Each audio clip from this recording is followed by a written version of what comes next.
What happened to me first was in Christmas of 1985. I had a shocking close encounter that left me completely undone because it appeared to be an encounter with aliens.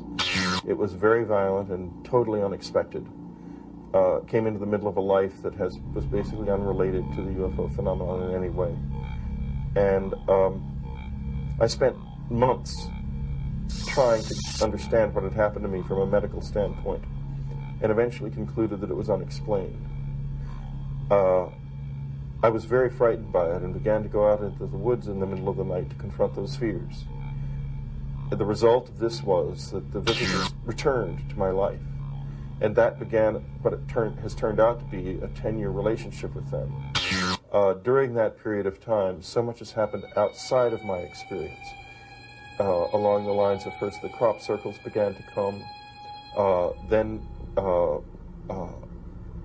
things like the Mexican UFO videos began to be made, and now they're extracting implants from people. There's so much physical evidence of something strange going on that in 1986 I thought I had a medical problem. By 1989 I was fairly sure it was some kind of hallucinatory thing. Now, in 1996, if this isn't dead on real, I'll eat my hat.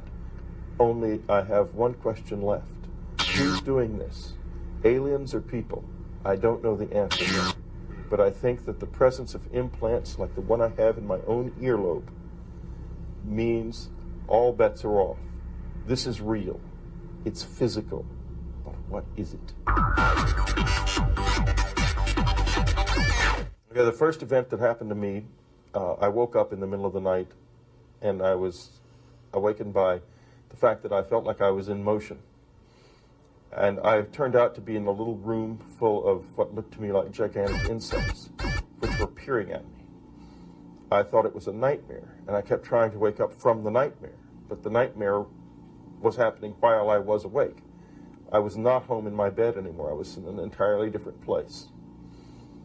And they fired a needle into the side of my head. They did a rectal probe into my body.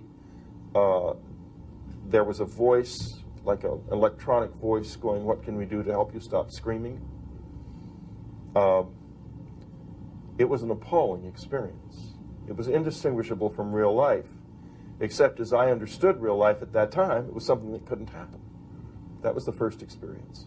Subsequently, there were many different types of experience: close approaches, encounters, other abductions that eventually led to a situation that I live in now, where there's a very formal structure to the encounters, and they come only at particular moments. Like, I needed some information for the last chapter of the book I'm writing.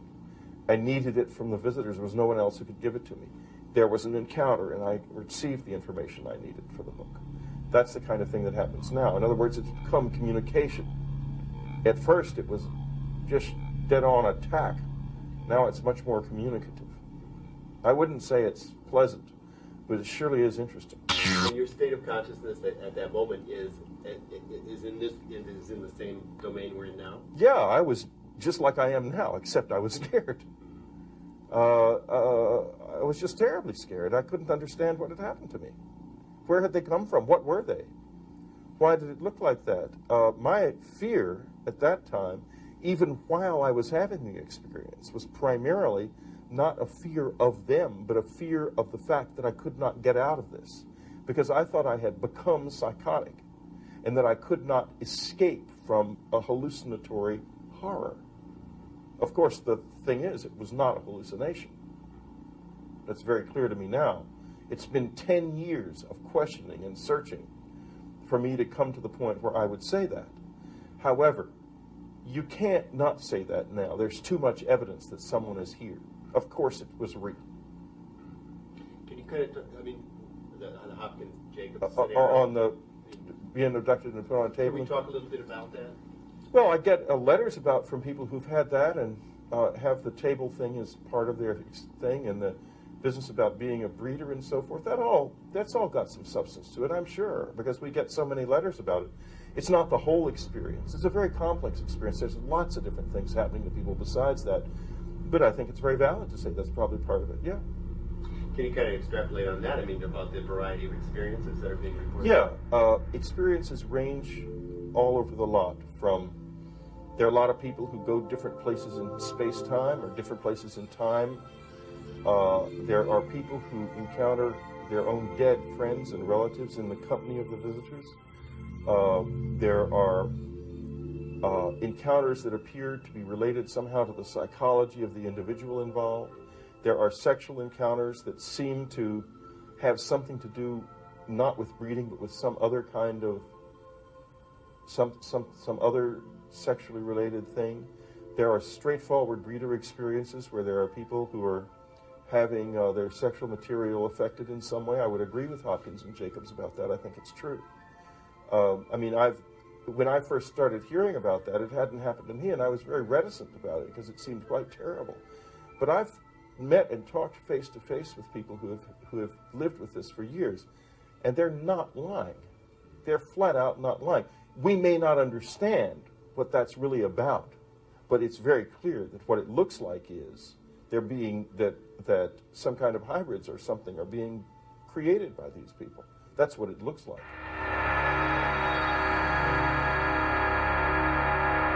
Well, we're not exactly totally and completely sure of what is going on with this phenomenon. What we do know is that we're looking at an alien agenda that is based on the physiological exploitation of one species by another species. In other words, people feel that sperm is being taken from them, eggs are being taken from them, babies are being implanted in them and then removed. All of this is for an agenda that is being kept essentially hidden from us. I look at this phenomenon with a certain amount of alarm. Other people feel that it's more benign than I might feel. But whatever it is being kept from us. I feel that if this were a phenomenon that were ultimately to help us, that we would probably know this and that the abductors would have made this clear, but this is not what has happened actually. And so I'm really very, very disturbed about what I've seen. My sperm was extracted from my body. Sometimes I say the aliens harvested my sperm, and it was inseminated into another human being, and an embryo was created as a result of that series of events. Those experiences led to what I perceive as a higher order experiment which the aliens were conducting. They were successful in extracting sperm and creating a human embryo in the physical conscious world. Their main concept was creating a hybrid breed. At least that's what they told me, that they were trying to create a race of people that could live in our atmosphere and in their atmosphere.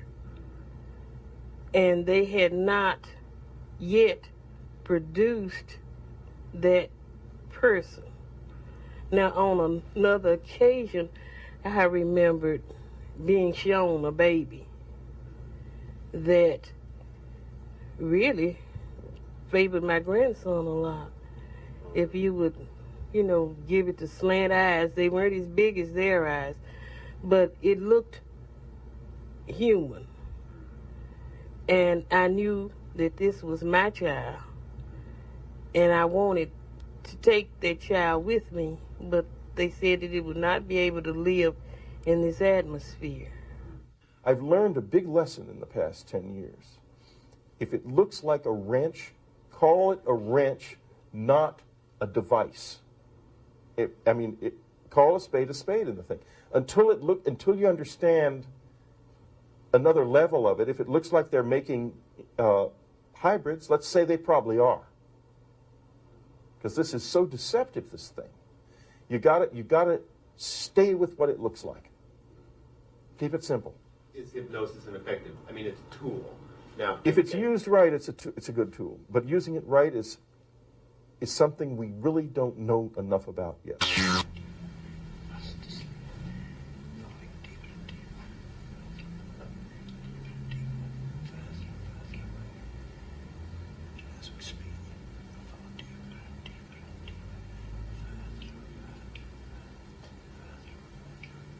And can you tell us, Richard, something very quickly about the appearance of the area that you're going into? Perhaps a corridor, perhaps rooms, perhaps machinery, perhaps anything descriptive. It's a very circular room. It's very, very big. There's like computers, flashing lights on the wall, but it's a big expanse, and from where I am, there's all like computers and lights. From there, there's like a table slightly here. It's like all the equipment is on one side, and where they take people is on that side, but they have to keep going backwards and forwards to do the... They cannot experience the Earth experience in their current physical state. So we experience it for them, and it's a passing of information. They learn from us what it's like to walk down the street, what it's like to wear clothes, what it's like to eat, breathe, sleep, talk, watch the television, everything that is to do with the Earth existence. They want to know about it, and the best way to know about it, apart from doing it yourself, is to... It's like they connect directly into our experiences and our memories, and they don't have to experience it themselves. We experience it for them. It's like I can see things and feel things, but it's like it's out of my reach of understanding what it is. If you know what I mean, I just feel... Yes. I suppose it's like I am trying to suppress this...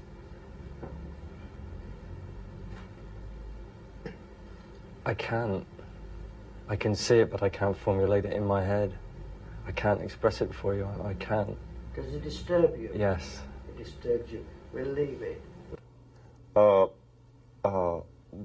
There's lots of problems, not because of the fact that the hypnotists are incompetent or insincere, but because we just don't know enough about the way that process affects the mind to be certain that it's useful. Like, for example, Daryl Sims and Bud Hopkins use different types of hypnosis and get different results quite often from people. Why is that? We need to, it's not that either one of them is doing it wrong or doing the wrong thing. It's just that we don't know quite how that works yet. Is that the therapist affecting the situation? I mean, the therapist. Oh, I think there's far less of that than people assume. So how do you describe the fact that they're all working in the same domain, but looking at different, drawing out different aspects? Is that, and you're saying that that's not the effect of the therapist affecting the... We don't know why it's like that. It may be the hypnosis technique. It may be some kind of interaction with the therapist. I'm just not sure. But the thing is, hypnosis is really rather irrelevant to me. It's all of the things that are attempting to find motives and observational details and so forth are unimportant. What's really important, and the reason I've changed my position so much over these past few years, implants are being physically taken out of people. Then, therefore, this is real. I mean, I'm just going to stand on that. It is real. I don't know whether the implants were put in by aliens or not, but I do know they're there. And to me, until we figure out what that's about and who put them there and why, we don't know anything about this experience. All we really know about this experience is the implants are real. Is that the basis of you saying there is physical proof? Yeah, absolutely. I mean, you take a person who has remembered alien experiences under hypnosis, remembers an implant being put in their leg, they're x-rayed, the implant is seen, and then it's removed by a doctor, and that has happened. You can't tell me that's not real. It is real. The only question is, was the hypnosis accurate in the sense of who put it there? Certainly the lady remembered where it was under hypnosis. The x-ray confirmed its existence. But did she remember under hypnosis who really put it there or not? We don't know, because we don't know the effect of the implants, and we don't know whether or not if you got past all of the interference, you wouldn't find soldiers putting it into her. Or it might be there really are aliens out there doing it. We just can't be sure of anything right now. This is a time not for answers, but for questions. I've seen too much from the secret government to jump to the conclusion that any of it is being done by aliens. We have to be sure first that it's not being done by human beings. I include in that, by the way, the UFOs that are appearing in the skies and being videoed, the whole phenomenon. The reason is that if you read the documents that have been declassified under the Freedom of Information Act about the MK Ultra project that was conducted by the CIA in the 60s and 70s, what you read there is the activities of psychotics engaged in insane programs that used and abused the minds of innocent people in ways that make the activities of the Nazi doctors at Auschwitz look tame. And this was done by Americans in the continental United States under a cloak of secrecy. It is among the most evil things that human beings have ever done to other human beings. It was done by the United States government's Central Intelligence Agency. That is a real, true fact. MK Ultra was a real program. They induced people to become psychotic using LSD. It's in black and white. It's in court records. It's real.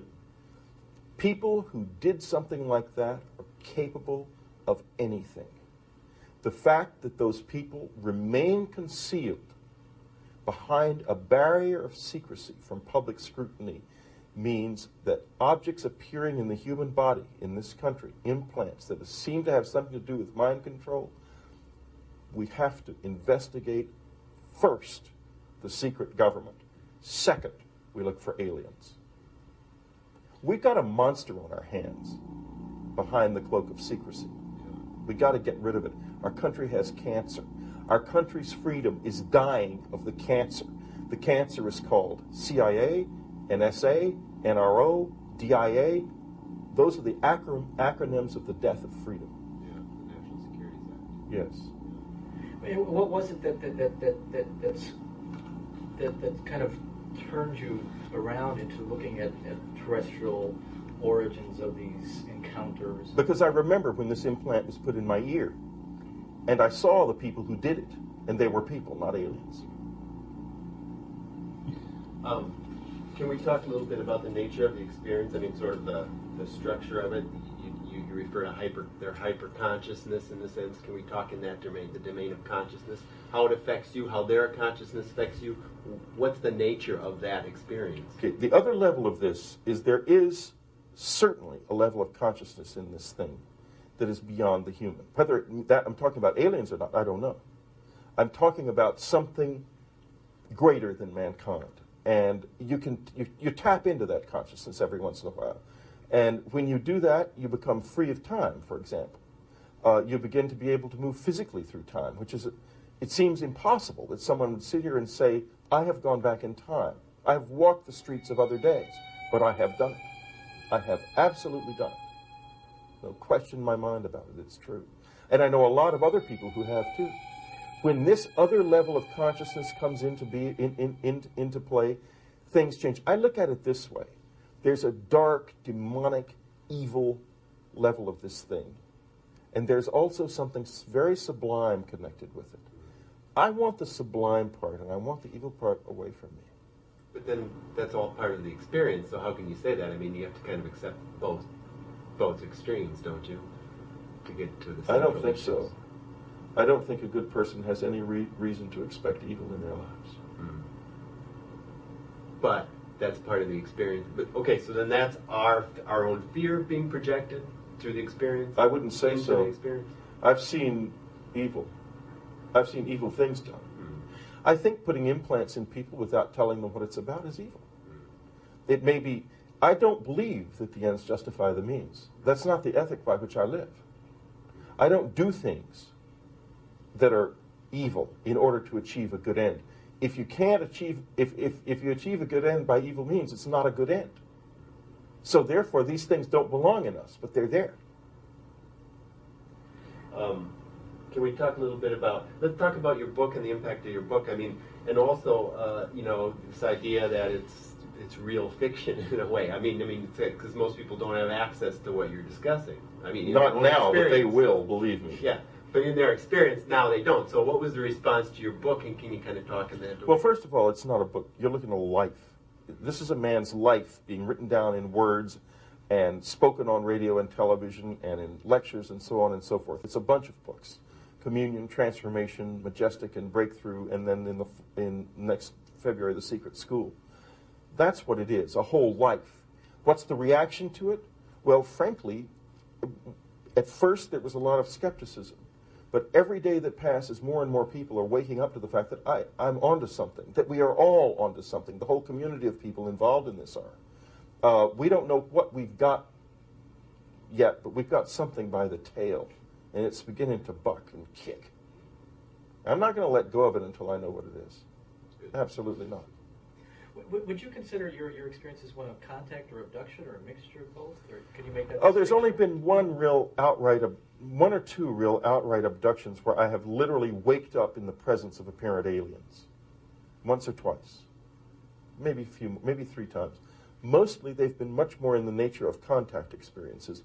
And some of them, I would say, have the quality of reality about them. I would be surprised if it wasn't alien contact.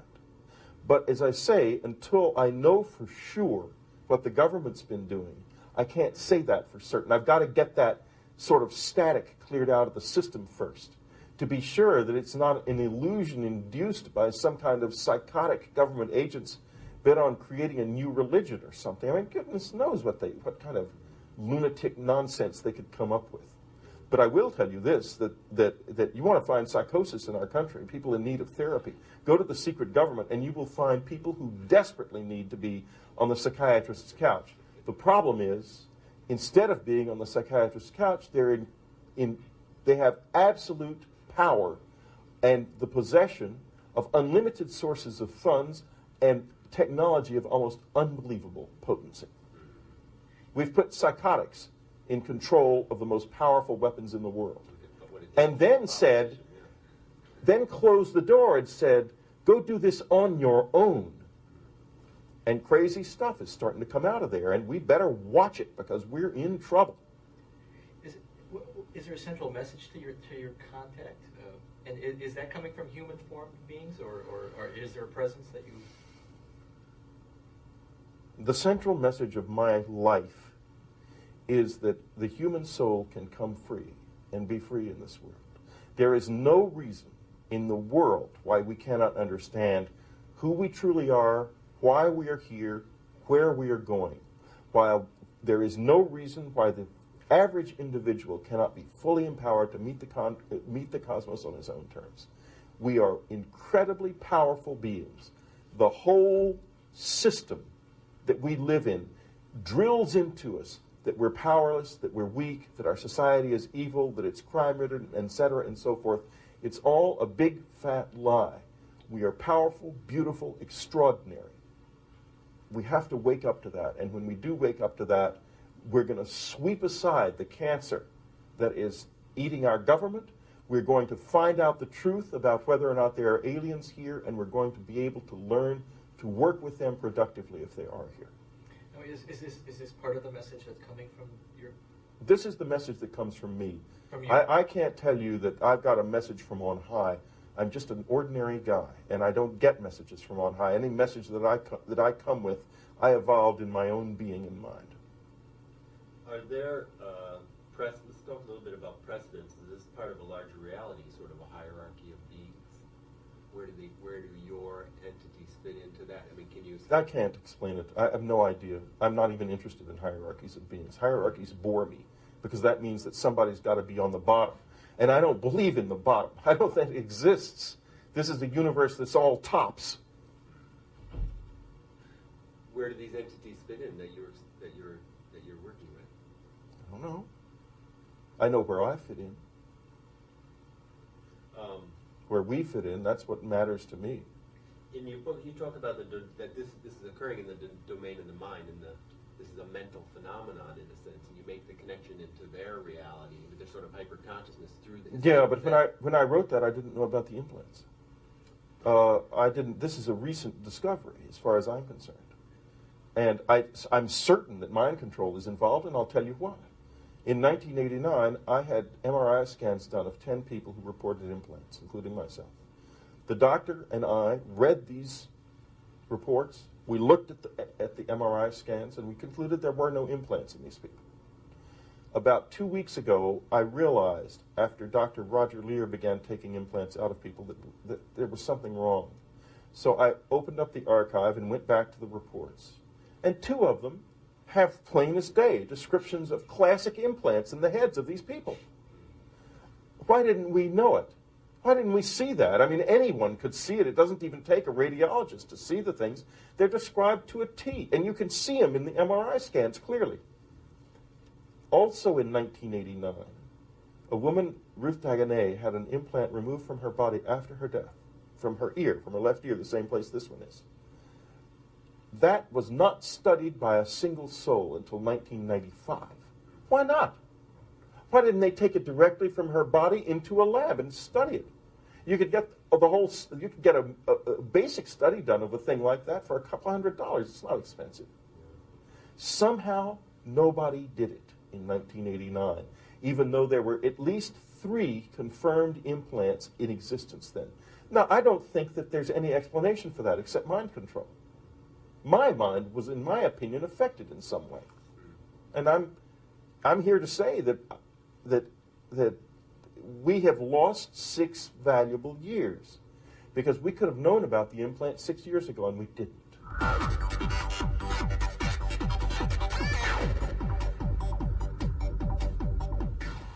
you a hypothesis as to why the implants? Is it strictly mind control? Is it what's the reason for the government to... Whoever put the implants in, I do not know why they're there, and I think that there is, and in fact I know because I'm setting it up, is going to be extensive scientific testing of these things. The scientific community is very interested because these are physical objects. They're coming out of people. They're anomalous. They cannot be explained away, no matter how many paid-off prostitutes the government puts on TV to explain them away. They can't be explained away. There's no way to explain them. They're there. Is the nature of the experience a mystical experience, or is that just how we perceive it? I don't know the answer. I don't know whether it is a mystical experience or simply that's the way we perceive it. All bets are off now. This physical evidence means that we don't know what we're dealing with anymore. We have to start anew in that respect. And where we start is understanding the implants and what their function is and what they do. And it's not impossible. It's not technology so far beyond us that we can't possibly understand it. I already know a certain amount about the implants because there's already been some initial studies done. We are going to understand what they do. We're going to be able to detect the signals that they generate and that they pick up if they do. There's no question about it. We will be able to do this. Within 5 years, we will know the answer of the implants. And once we know the answer to what the implants do, we will also begin to be able to understand what the true meaning of the perceptions we've had are. Could you summarize a breakthrough and possibly the new book you're working on? Or is... Well, sure. Breakthrough is a book about getting past fear. I'm interested in empowerment, self-empowerment, and the empowerment of other people. I will not simply sit and passively tell horror stories. I'm going to go after that fear and find a way to conquer it. I don't care whether the aliens, if they are aliens, are good, bad, or ugly. I don't care. What I care about is being able to face this in a coherent, rational, and effective manner, and you can't do that if you're scared. Breakthrough is about getting past the fear. And not by dismissing the danger, but by learning to live with it in an effective way, in a useful way, and in a reasonably cautious way. The Secret School is an attempt to go into my childhood experiences insofar as I understand them now. Everybody practically in this experience has childhood memories. It's not something that starts when you're an adult. We need to be able to access our childhood memories. I'm hoping that the secret school is preparation for contact in that sense. I think at the bottom of this, what we're going to find is that there are real aliens here, some of them with an agenda that we don't want anything to do with, some of them who can be very useful for us to know and very productive for us to know. I think there is a human element here which has radically misused technology that they picked up from or developed out of ideas from observing alien technology, and that is interfering in this as well, and that it is a very complicated pea soup of horrors and wonders, and we need to strain that soup so that we've got just the wonders left and get rid of the horrors. Who should read this new book? Who should read it? Yes. Anybody who's interested in the contact experience. They should read my books, all of them. In fact, there's lots of books they should read, but one thing about my books that you can be guaranteed of, at least the guy who wrote them thinks they're true. Yeah, you're the first one to really articulate the experience, weren't you? Yeah. So you're beginning to even look at a lot of the images of these craft that are flying around as of terrestrial origin? I'm not trying to look, I'm just saying that I am not interested in drawing conclusions until I have facts. What the fact I have now is there are implants in people's bodies. End of story.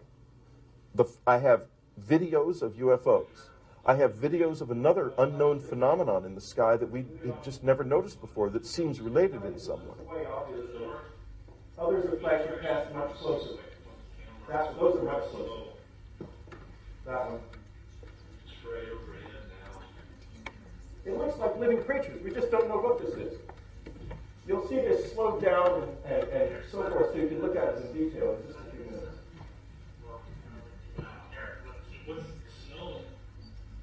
This is just a cloud in high contrast. It's not significant. Watch now as it comes out and it moves with the flexibility of a living creature. What was that? Some of those are just an unknown phenomenon. We don't know what those are. They're obviously not conventional UFOs, but there's something strange. We have the crop circles. The crop circles are real. The attempt on the part of the intelligence community to debunk the crop circles was lame and vile. They used national public radio as the means by which they spread their lie about their crop circle makers across the United States. It was immediately picked up by all of the media, and closure was put on the crop circles in the media, completely, in the United States and in England with this. This was a designed intelligence operation, a propaganda move carried out illegally against the American people.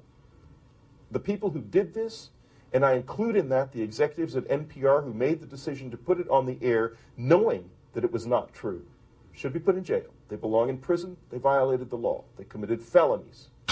One quite prominent, in fact, a Nobel Prize-winning physicist told me 5 years ago, he said, Whitley, if one word of this book is true, science has taken a kick in the shins because we've been lied to. He said to me 3 days ago, science took a body blow. We've been lied to, more than lied to. He said, I'm beginning to suspect I'm looking at one of the most evil things that has ever been done on this planet, and that is the concealment of the greatest secret that mankind has ever known. I said, you're jumping to the conclusion that it's aliens. And he said, of course it's aliens. I said, wait a minute. Let's be clear about this. Don't do that. It's implants right now. It's crop circles. It's video. We don't know if it's aliens yet. Let's look through the implants, the video, and the crop circles and see what's on the other side of that. Then we can decide. The secret government is like any kind of wild animal. It will do anything to survive. It will do anything it can to survive. It's going to be hard to break it. But if we want an American republic and a free country, we have to break it. The secrecy has to end in toto. It has to be possible for the average citizen to turn on his computer and get any piece of information that the government possesses. Or we don't have a republic. We don't have a republic. Now, this is not a free country. This is a police state. And I have an implant in my ear to prove it.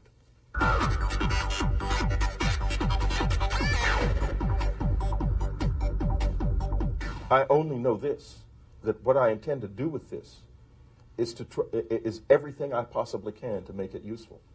I'm absolutely not going to sit back passively. That's the one thing that's true. Whether or not somebody chose me for this, I don't know. But if somebody chose me, if they chose me to go out there and terrorize the American people or keep them passive in some way, they picked the wrong guy. Because I'm going to go out there, I'm about freedom and empowerment. And I believe totally from the depths of my soul that the average individual, the average person walking the street is an extraordinary, amazing being. And I want to see those beings wake up to their power. I am human. I can tell you a lot about human being and my being. But I'm not going to try to tell you about something else like that, especially with as little information as I actually have. What domain am I in? Am I in a domain generated by some computer in Washington? Or I am in a domain that involves real contact with aliens? I don't know the answer to those questions yet. And until I do know the answer, how can I possibly discuss that? I can't. So you're talking about the limitations of your own consciousness? I'm talking about the limitations not of my consciousness, but of my knowledge. And it's affecting your consciousness. Is it affecting your consciousness in the sense that it's Well, opening look, up your consciousness? let me tell you something that's very interesting is happening right now. The implant is actually firing off at this moment. The ear is getting hot. The ringing is starting. We've turned it on by this conversation.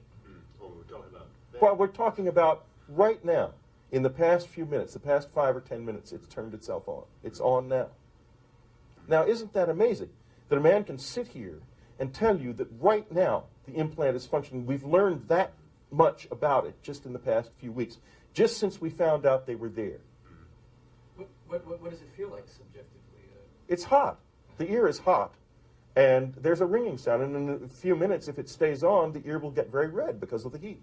It's red now. Yeah, the ear is literally red now. And the temperature of the ear right now is about 101 degrees. It'll go up as high as 107. And when it's 107, it'll be bright red. I mean, I'll tell you this. You couldn't have asked for this is actually, you may even be able to pick up the redness of this ear on television. I don't know. Yeah. I don't know if they can see it or not. Yeah, there's a definite color difference. Okay. Well, that's an example of an implant actually functioning while we're doing this interview. Did we piss him off? I don't know what we did yet. I only know that there was some part of this conversation that caused the implant to turn on. I don't know what part. I don't know whether we angered them or whether it's interest or what it is. But I do know that it turned on, and you can see it. Well, you know, we spoke a lot of stuff, anti-government. You know, it was interesting that we were talking about the government is when the implant turned on, not when we were talking about the visitors.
My own uncle, Colonel Edward Strieber, was one of the officers that received the debris from Roswell when this unknown craft crashed there, and he was stationed at Wright Field.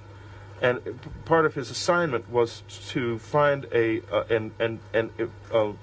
create a secure containment for some of this debris. And his best friend, General Arthur Exon, has gone on record in interviews in various books detailing a part of his personal experiences working in the Air Force in this area. It's just the fact that it's been held secret doesn't mean it doesn't exist, but the secrecy's wearing thin. No one's trying very hard to keep it anymore. It's not exactly like it was 5 years ago when they would tell you, well, this is the greatest secret the United States possesses, and then you'd find out the people who were supposed to know all of the secrets didn't know this one. It was really strange. But it's an open secret, at least in the political community in Washington.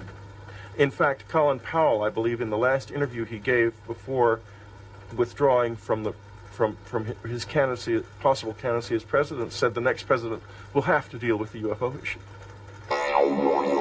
All of our friends in New York and Washington, we had friends in the political field, we had friends, because some of my books previously had been very political and very involved in the Democratic Party politics and so forth. That ended. We ended up with 2 couples who stayed our friends in New York, and everyone disappeared in Washington. But then over the next few years, they came creeping back to ask questions about the visitor experience and the aliens and stuff. They were fascinated. So most of the old Washington friendships have started up again, I'm glad to say. The Pope has said if there indeed turn out to be people from other worlds here, we should recognize their validity as creatures of God. And I think that's the position of the Church. I call the work I'm doing now, I say that it's about mankind entering the cosmos. And I think we're certainly just as good as any kind of beings and creatures I've ever seen. So my opinion is we belong out there with everybody else, if indeed everybody else is out there. I have no idea whether the universe is teeming with life or not. We have a sample of one planet to work from. It's not much. I think that the Hubble Space Telescope is beginning to suggest there are quite a number of stars with planets. And if that's the case, then inevitably there would be a lot of life in the universe, yes. But bear this in mind. The window that the Earth revolves in is only about 100,000 miles deep. And if it wasn't for the existence of this moon running around the planet, life would not have evolved. We'd have 300-mile-an-hour winds on Earth because of the velocity of rotation. So this little machine that has created all of this life here is actually an incredibly rare formation between a planet and a planetoid that just happened to be just the right distance from a star to where it's neither too cold nor too hot. So, given that, while I might say the universe would be teeming with life, it's not going to be overflowing with it. The thing is, there are so many stars that even given the fact that that rare structure would be so unlikely to form elsewhere, there might still be 200,000 or 300,000 other planets with conscious life on them.